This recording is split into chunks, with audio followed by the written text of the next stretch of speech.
representative from California, Mr. DeSaulnier, is recognized for 5 minutes.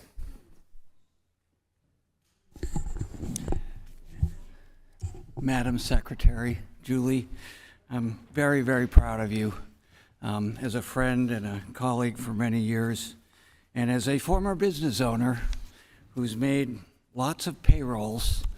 As much as I admire people who own businesses, it's not discovering the cure to cancer. So in that regard, I did want to talk to you specifically about the work you're doing that helps small businesses. When we enforce labor laws, when we make sure our workforce is protected, and again, as somebody who's been in the restaurant business, and my success was directly related to my employees, and making sure that I respected them and they respected me as an owner and a manager. A lot of what we're doing here is making sure that the underground economy and people who don't respect their employees, who don't pay them, who don't go by the law. We found out in California, actually, former Congresswoman Mimi Walters and I did an underground economy. I think you might have been there then, and just looked at how hard it was for business owners who complied with labor laws, amongst others, to compete with the underground economy, which at that time was about 25%. So we aggressively, in a bipartisan way, went about that. So a lot of the work you've done is actually not just in protecting the employees, but protecting high road employers, the Costcos of the world, as opposed to the Walmarts of the world, I would say.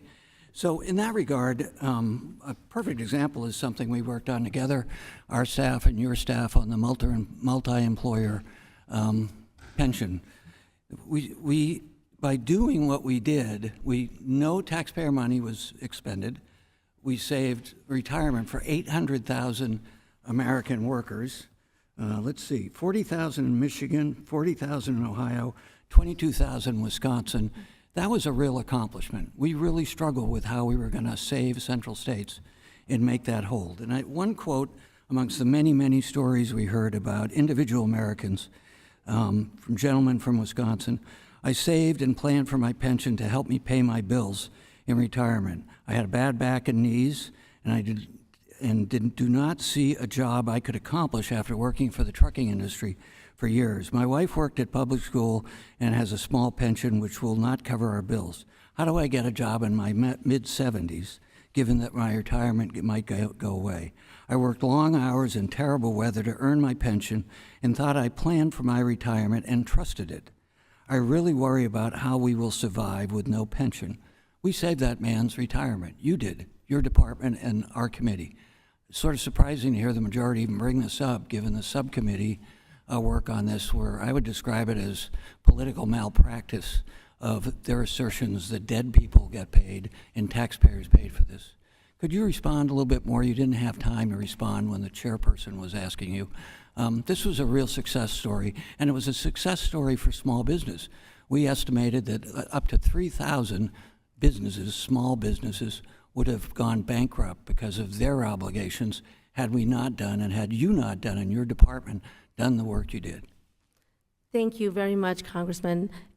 That was a big accomplishment in making sure that working people who had saved their entire careers for retirement were able to actually have a secure retirement. As you noted, it was also very important for the employers who would have been stuck without real options and would have either gone bankrupt or had to try to get loans without the ability to do so. And so this was a real example of Congress coming together, certainly in partnership with President Biden, who has long been a champion of making sure that every working person who saves for retirement actually gets that retirement into their hands. I mean, this is about basic security, the fact that some of that money came back from central states was actually, the process worked. None of the money went to somebody who should not have had it, and now there's been new safeguards put in place to make sure that that continues to be the case. Did we find anywhere, any place, at any time, any evidence that dead people got money? No, there's no evidence of that at all. Do you have any idea where that came from? that talking point, you mean? I mean, that did not happen. The money has been returned. There are safeguards in place, and we continue to implement a program that has had an incredibly impactful outcomes for working people and their families. Thank you, Madam Secretary. And some people don't like competent women, but I certainly appreciate your work. The representative